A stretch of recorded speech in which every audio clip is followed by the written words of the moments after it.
오늘 이 말씀을 가지고 약속된 성령이라는 제목으로 은혜를 나누고자 합니다. 우리가 세상을 살아가다 보면은 많은 일들을 겪으면서 지나갑니다. 우리 교회가 이곳에 처음에 세워질 때는 이곳이 뭐였어요? 당구장이었어요. 그래가지고 사람들이 몰려와서 당구를 치면 즐겼겠죠. 그런데 이제 그것이 바뀌어서 교회의 예수님의 피에 흘리신 대가로 이제 교회의 이름으로 바뀌어져 왔음을 우리는 압니다. 근데 세상을 살다 보면은요, 많은 유혹들이 밀려오기 시작합니다. 유혹이 밀려오는데 그것은 속이는 자라고 성경은 분명히 말하고 있습니다. 성령은 우리에게 뭐라고 말씀하고 있습니까? 로마서 16장 18절을 통해서 이렇게 말씀하십니다. 이 같은 자들은 우리 주 예수, 주 그리스도를 섬기지 아니하고 다만 자기들이 배만 섬기나니 교활한 말과 아첨하는 말로 순진한 자들의 마음을 미혹하느리라고 말씀하고 있습니다. 세상에서 말을 들어보면은요, 그렇게 달콤하고 좋을 수가 없어요. 세상의 이야기를 들어보면은요, 그렇게 나에게 이익이 되는 일이 없어요. 모든 사람들이, 우리가, 제 고향이 강원도 정선이잖아요. 그곳에 어떤 일이 있었느냐 하면은, 퇴직을 한 부부들이 있었어요. 노년에 이제 노후에 모든 것을 살 거라고 준비하고 있다가, 어떤 사람이 와서 이야기하는 거예요. 여기다가 투자를 하면은 당신은 부자가 된다는 거예요. 노후에 걱정 없이 살 수 있다는 거예요. 그래서 신문을 보니까 한 면에 대해서 특필이 났어요. 이곳에 막 호텔이 들어서고요, 골프장이 들어서고요, 뭐 막 식당이 들어서고 난리가 났어요. 그래가지고 관광버스로 사람들을 막 어디서 그렇게 끌어모았는지. 거기가 뭐 하던 곳이냐면은 이 광산 사택으로 쓰던 자리예요. 그러니까 광산이 망하고 나니까 이 땅이 그냥 막 헐값이 된 거예요. 이제 뭐 아무 쓸모가 없어요. 사택을 지었던 곳이라 가지고 그걸 뜯어내는데도 막 이제 사람은 없고요. 뜯어내는데도 힘이 굉장히 많이 듭니다. 그 동네 사람들한테 와가지고 이 땅을 우리가 샀다고 해가지고 여기다가 호텔을 짓는다는 거예요. 그래, 나는 내가 살던 곳이니까 알잖아요. 신문에 난 걸 딱 보고, 아니, 여기 호텔이 쓴다고? 여기 누가 간다고? 사람이 없는데. 그런데 한 노부부가 식당에 와가지고 앉아서 식당 주인한테 묻는 거예요. 아, 내가 앞으로 여기 와서 같이 여러분들하고 한 동민으로 살 거니까 우리 좀 친하게 지내자고 이제 식당 주인한테 얘기해요. 그러니까 낯선 사람이 와서 이렇게 시골에 뭐 사람도 많이 오질 않아요. 그러니까 식당 주인, 아니, 어디로 오시냐고 반가워가지고. 그러니까 또 지금 새로 개발하는데 그게 지금 뭐 희망을 막 이야기하는 거예요. 그러니까 이 주인이 보니까 기가 찬 거예요. 왜? 동네 사람은 다 알잖아요. 동네 사람은 거기가 분명히 안 될 거라는 걸 알아요. 그래서 거기에서는요, 그 동네 사람들이 시골 사람도 이제는 야갔어요. 얼마나 야갔느냐면은 포크레인 가서 작업을 해주는데 일당을 안 주면 일을 안 가는 거예요. 아예. 이 사람들은 사기꾼이라는 거 아는 거예요, 이제. 동네 사람. 그래가지고 포크레인 작업하면 하루 그날 바로 일당을 줘야지 일을 하지 안 하는 거예요. 그런데 그 사람들은 일당을 주면서 일을 시키기 시작합니다. 그리고 외지 사람들을 잔뜩 불러다가 모아놨어요. 여기에 당신들이 앞으로 살 파라다이스가 여기가 지금 최고예요. 가보니까요, 조감도를 딱 그림을 그려놨는데 멋지게 그려놨어요. 저도 가봤거든요.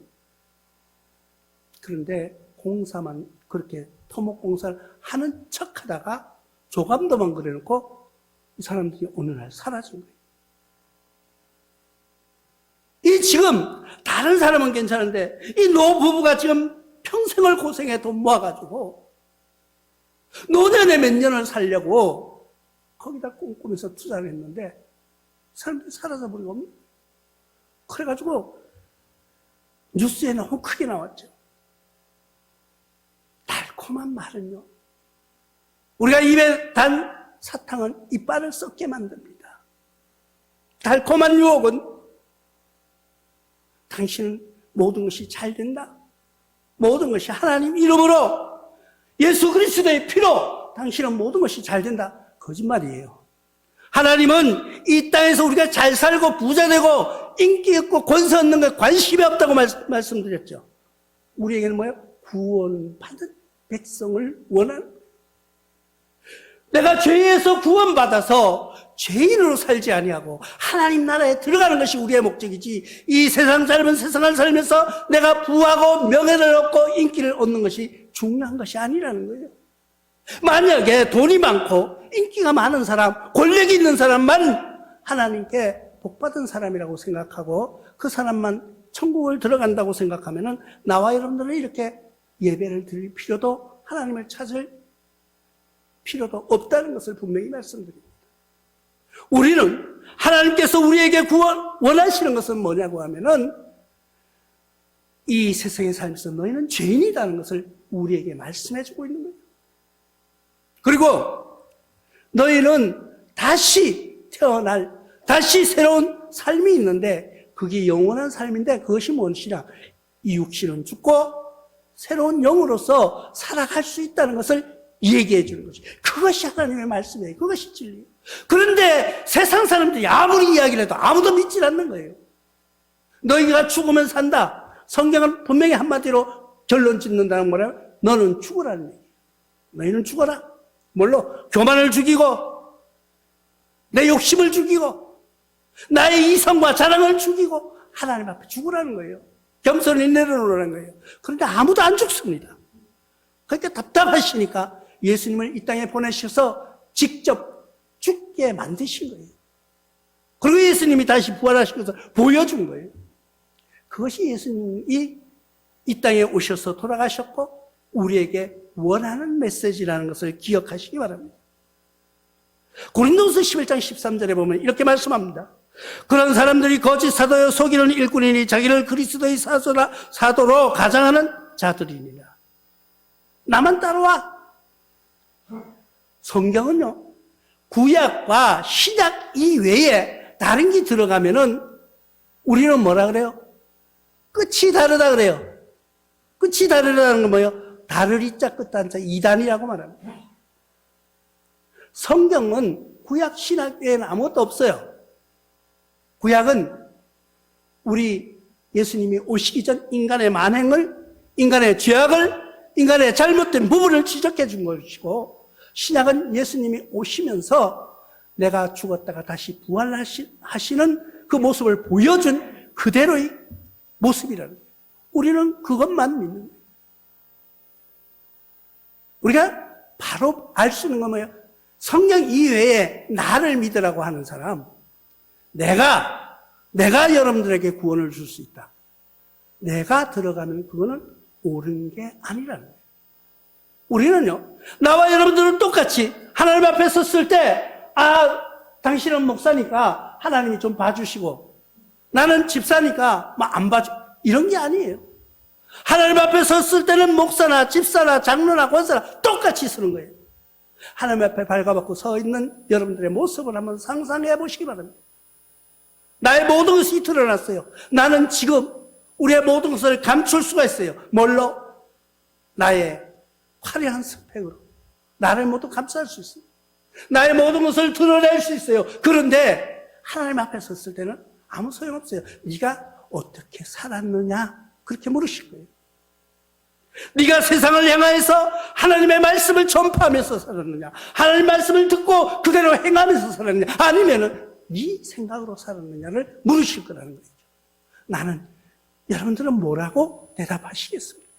하나님이 지금 여러분들을 향하여서 지금까지 살아온 당신의 과거가, 당신의 모습을 한마디로 표현하라면 뭐라고 표현하시겠습니까?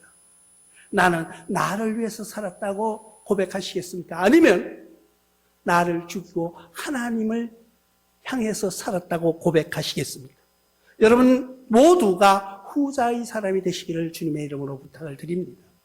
그러면 세상의 모든 사람들은요, 속이려고 하는 거예요. 속이려고 자기의 이익을 위하여서.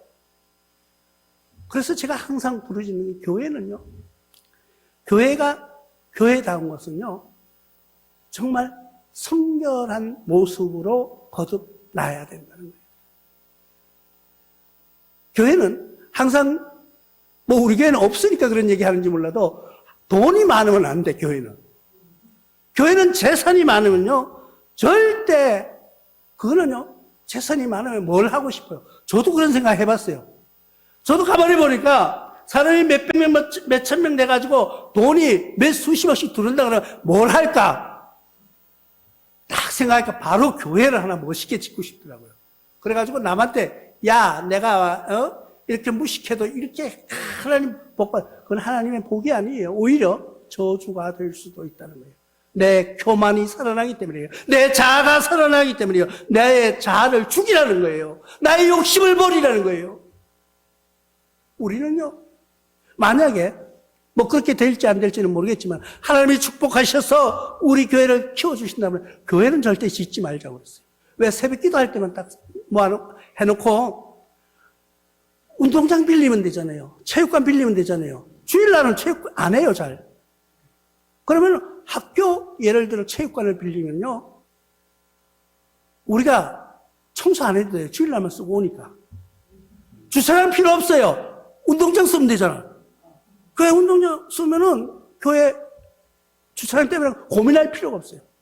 그럼 뭐, 교회는, 우리 본 교회는 새벽 기도 할 수 있는, 들어갈 수 있는, 만약에 사람이 많으면은 1부, 2부 하면 되잖아요, 자꾸. 새벽 기도를 4시부터 해가지고 5시 하고 6시 하고 이러면 되잖아요, 그죠? 그런데 교회를 크게 지을 필요는 없다. 또, 돈을 모아가지고 부동산을 자꾸 살려고 해요, 교회에서. 교회에서 왜 사냐고요, 교회에서. 교회는요, 돈이 생기면 밖으로 다 보내야 돼요. 밖으로 보내야 돼요. 왜 보내야 돼요? 물은요, 고여있으면 썩게 말해요. 물질은 교회에 모여있으면, 특히 교회는 기업이 아니에요. 사업이 아니에요. 그렇기 때문에 우리는 흘려보내는 일을 그게 우리 교회가 하는 목적입니다.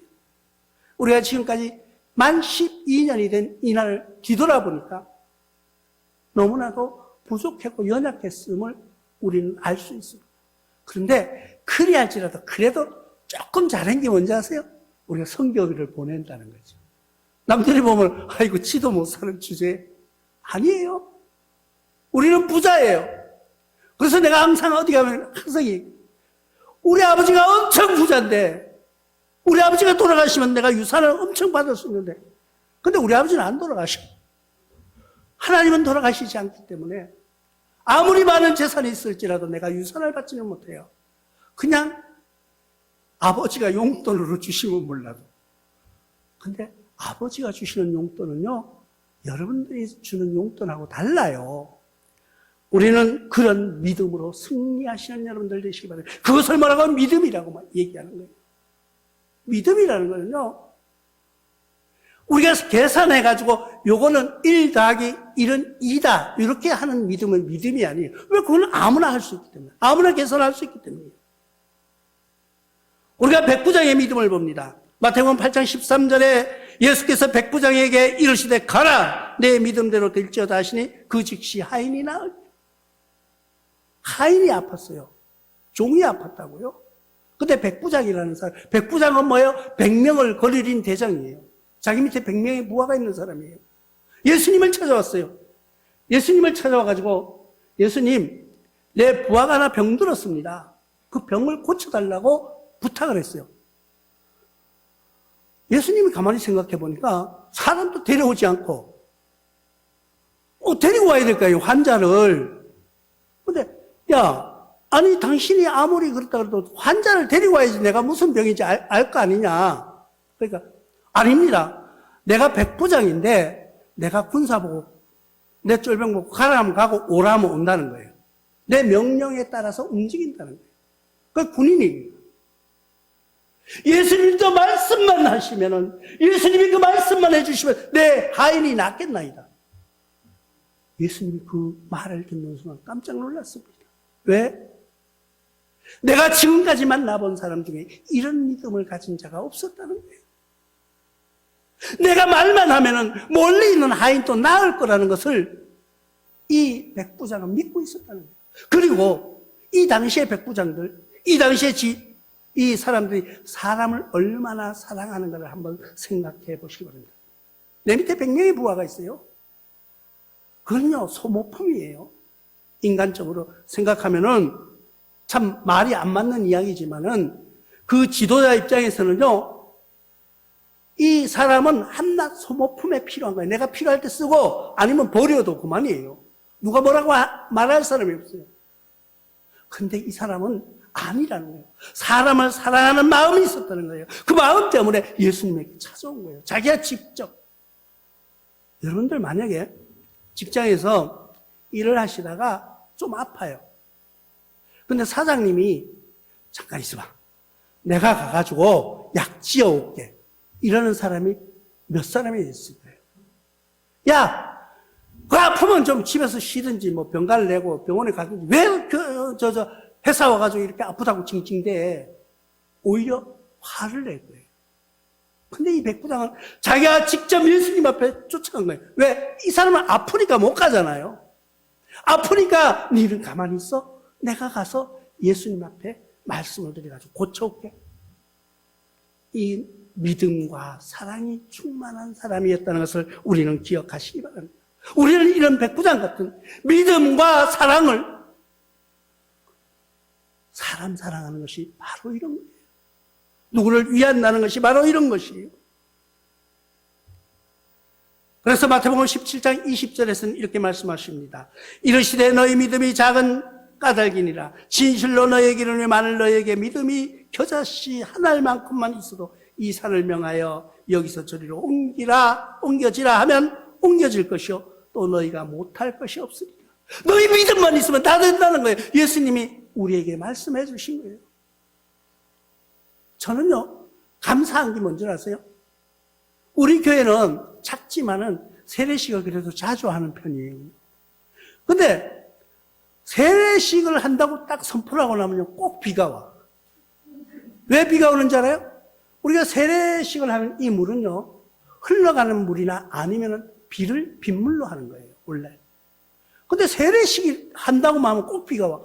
어제부터 비가 오기 시작해가지고 내가 옥상에다가 그릇을 갖다 놨거든요, 항아리 위에다. 그래, 물이 한 반 그릇 얼마나 감사해요. 정말 우리는 믿음대로 된다는 것이, 근데 그런 걸 느끼면서, 가물 때 우리가 세례식을 해야 되겠구나. 가물 때, 우리 하나님은 가물 때 세례식 하면은 또 비를 내려주시지 않을까. 그런 생각도 한 번씩 해봤어요. 우리 믿음 속에서는 우리가 신뢰하고, 그 믿음이라 그러니까 사람이 뭔 얘기를 하면, 이렇게 얘기를 하면요. 그게 될 것 같아? 안 될 것 같으니까 믿음으로 하는 거예요. 될 것 같으면 내가 그냥 하면 돼요. 우리가 신앙이 그런 믿음으로 성장하는 여러분들 되시기를 주님의 이름으로 부탁을 드립니다. 왜 그런 믿음을 가져야 되느냐, 거죠. 그런 믿음을 왜 가져야 되느냐. 그 믿음을 갖는 이유는 약속된 성령을 받기 위함이에요. 하나님이 주심하고 약속하신 그 성령, 예수님께서 내가 다시 오심하고 내가 다시 올 때까지 너희에게 성령이 먼저 임하리라고 하신 그 말씀. 성령이 임하시는 여러분들 되시길 바랍니다. 성령의 약속된 성령을 받아야 된다는 거예요. 그 약속된 성령을 받기 위해서 뭘로요? 마태복음 3장 11절에는 이렇게 말씀하고 있습니다. 나는 너에게 회개하기 위하여 물로 세례를 베풀거니와 내 뒤에 오시는 나보다 능력이 많으시니 나는 그의 신을 들기에도 감당하지 못하겠노라. 그는 성령과 불로 너에게 세례를 베풀 것이요. 누가 하면 세례 요한이 한 말이에요. 세례 요한이 예수님 오심을 이야기해 주는 거예요. 이 세례 요한의 신앙이 얼마나 중요한가를 우리가 한번 생각해 볼 필요가 있어요. 세례 요한은요, 그 당시 세례 요한이 떴다 그러면요, 우리나라 지금 BTS보다 더 인기가 많았어요. 세례 요한이 길만 나섰다 그러면 수많은 사람들이 몰려들기 시작하는데 하루에 몇천 명씩 와서 세례를 받는 거예요. 나 그래 세례 요한이 힘도 좋다 이랬어요. 왜? 세례를 베풀려면 그때는 우리가 이렇게 하는 세례가 아니고 물에다가 집어넣는 침례예요. 세례 요한이 하는 거는 강에서 서가지고 사람들이 오면은 멱살 딱 잡고 허리띠 잡고 물에다 집어넣었다 건지는 게 세례예요.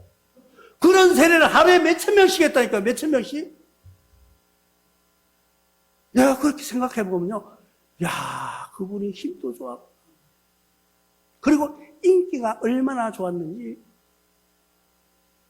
나는요, 세례 요한을 보면서 겸손해질 수밖에 없다는 거예요. 세례 요한은요, 그렇게 많은 사람들이 인기와 사랑을 독차지하고 있으면서도 절대 자기를 드러내려고 하지 않았고 내 뒤에 오시는 분이 있다는 거예요. 나는 이게 아니다. 나는 아니다. 나는 지금 여러분들은 물로 세례를 주지만은 내 뒤에 오시는 이런 능력이 있는 분이다.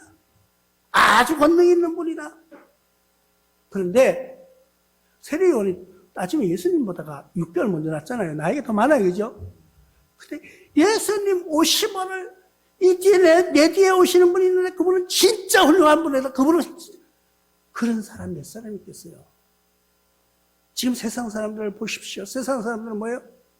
저 인간을 죽여야지 내가 사는 거예요. 그래가지고 그냥 뭐 조금 인기 있는 사람이 나타나면 그냥 지지 밟으려고 특히 뭐 하는 사람들 있잖아요. 아, 저 인간은 나쁜 인간이고 나는 좋은 인간이다. 그 사람이 더 나쁜 인간인데 지가 좋다고 맨날 얘기하는. 세례 요한은요 절대 그러지 않았어요. 예수님이 그런데 세례 요한한테 세례를 받으셨다는 거예요. 너무 중요하지 않아요? 그렇게 훌륭한 분이 이 세례 요한한테 와서 나도 세례를 좀 받게 해달라고. 그러니까 세례 요한이 뭐라 그랬어요? 여러분 같으면 뭐라고 하시겠어요? 예수님이 오시면 아 그래요 내가 예수님보다 낫다고 막 세례를 베풀어서 아이고 선생님 내가 세례를 받으러 가야 될 텐데 선생님이 나한테 오십니까 하면서 막 펄쩍 뛰는 거예요. 그런데 예수님은 아니다. 내가 너에게 세례를 받아야 되겠다. 그렇게 말씀하시고 세례를 받으신 거예요. 그런데 세례 요한의 표현이 아주 대단합니다. 나는 지금 여러분들에게 물로 세례를 베풀지만 내 뒤에 오시는 예수님은 예수님이라는 분이 있다는 거예요. 예수라는 사람이 누군지 몰라요. 근데 그분이 오시면은 나는 그분 이 신들매라는 거예요. 신을 묶어줄 수 있는 그런 종도 안 된다는 거예요. 옛날에 종들은 어떻게 했는지 알아요? 주인이 집을 나갔다가 들어오면은 만약에 밖에 이제 추워가지고 밖에 나가려고 신을 품에 안고 있다가 따뜻해지면은 주인이 나갈 때 내려오는 거예요. 신이 차갑지 않게. 그렇게 해가지고 그게 종이에요. 그런데 나는 감히 그분의 신도 만지지 못한 신들매를 맺지도 못. 감히 막 나는 그 사람하고는 막 이게 상대도 안 된다고 막 그렇게 표현을 하면서 예수님을 칭송하는 거예요. 나와 여러분들도 예수님을 그렇게 칭송하는 여러분들 되시길 바랍니다. 왜? 우리에게 약속된 성령이 계시기 때문에. 우리는 그렇게 겸손하고 속이지 않고 믿음으로 사는 믿음의 권속들에게 약속된 성령을 부어주시려는 거예요. 그럼 성령을 뭐하러 받으려고 그러냐? 성령을 왜 받아야 되냐? 거기에는 답이 사도행전 1장 8절에 이렇게 말씀하고 있습니다. 오직 성령이 너희에게 임하시면 너희가 권능을 받고 예루살렘과 온 유다와 사마리아와 땅끝까지 이르러 내 증인이 되리라. 나와 여러분들이 믿는 주제는요, 나와 여러분들이 하나님을 믿는 궁극적인 목표는 증인이 되는 삶이에요. 예수 그리스도의 다시 오심하고 증인이 되는 삶, 다시 오심하고 약속하신 예수 그리스도를 증거하는 삶, 다시 오시겠다고 약속한 그 예수님을 기다리는 그런 삶, 그게 바로 약속된 성령을 받은 사람들의 행하는 일이라는 거예요. 지금 나와 여러분들 앞으로 약속된 성령을 받으시고 주님이 오실 때까지 증언하면서 살며 승리하는 여러분들 되시길 주님의 이름으로 축원합니다.